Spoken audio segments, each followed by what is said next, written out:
Hello everyone, welcome to one more mini vlog. పూణేలో winter start అయింది. చలి బాగా వేస్తుంది, కానీ స్టిల్ ఐస్ క్రీమ్ క్రేవింగ్స్ మాత్రం తగ్గవు.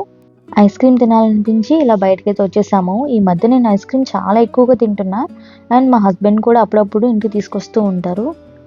ఇక్కడ ఐస్ క్రీమ్ తింటూ అక్కతో కాల్లో మాట్లాడుతున్నా అనమాట. Double enjoyment, ice cream and conversation with అక్క. ఇలా మాటల్లో పడిపోయి ఐస్ క్రీమ్ మొత్తం నేనే తినేసాననమాట, మా వారికి కూడా షేర్ చేయకుండా. అండ్ బన్సీ ఉన్నాడు కాబట్టి ఆయన బన్సీని ఆడిస్తూ బయట ఉన్నారు. ఆఫ్టర్ దాట్ ఇలా మార్కెట్కి అయితే వచ్చేసాము వెజ్జీస్ అండ్ ఫ్రూట్స్ కోసం. ఎవ్రీ వీక్కి సరిపోయేలాగా ఫ్రూట్స్ అండ్ వెజ్జీస్ అయితే తీసుకుంటాము ఫ్రెష్గా. పుణేలో ఈ ఆంటీ అంకుల్ మాతో చాలా బాగా మాట్లాడతారు. జస్ట్ ఇలా మార్కెట్లో పరిచయం అంతే మాకు. ఇలా పలకరించే వాళ్ళు ఉంటే మనసుకి చాలా సంతోషంగా ఉంటుంది కదా. మా బన్సీ అన్ని అబ్జర్వ్ చేస్తున్నాడు, ఏం చేస్తున్నామా అని. ఇంకా ఇంటికి వచ్చేసాము. ఆల్మోస్ట్ టైం ఇప్పుడు 10 o'clock అయింది. అప్పుడు మా హస్బెండ్కి కుకింగ్ చేస్తున్నాను ఎగ్ కర్రీ.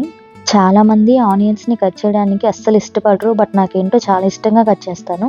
అండ్ చాలా చిన్న చిన్న పీసెస్ కట్ చేస్తాను నేను ఆనియన్స్. అలా కట్ చేసుకుంటే ఆయిల్లో ఇవి చాలా త్వరగా మగ్గిపోతాయి అన్నమాట.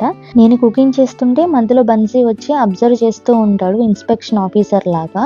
అలా వచ్చినప్పుడు మనం కాసేపు ఎత్తుకుని వాడితో కాసేపు కబుర్లు చెప్పి ఆడుకుంటే మళ్ళీ నన్ను డిస్టర్బ్ చేయకుండా వెళ్ళిపోతాడు, నన్ను కుకింగ్ చేసుకొని ఇస్తాడు.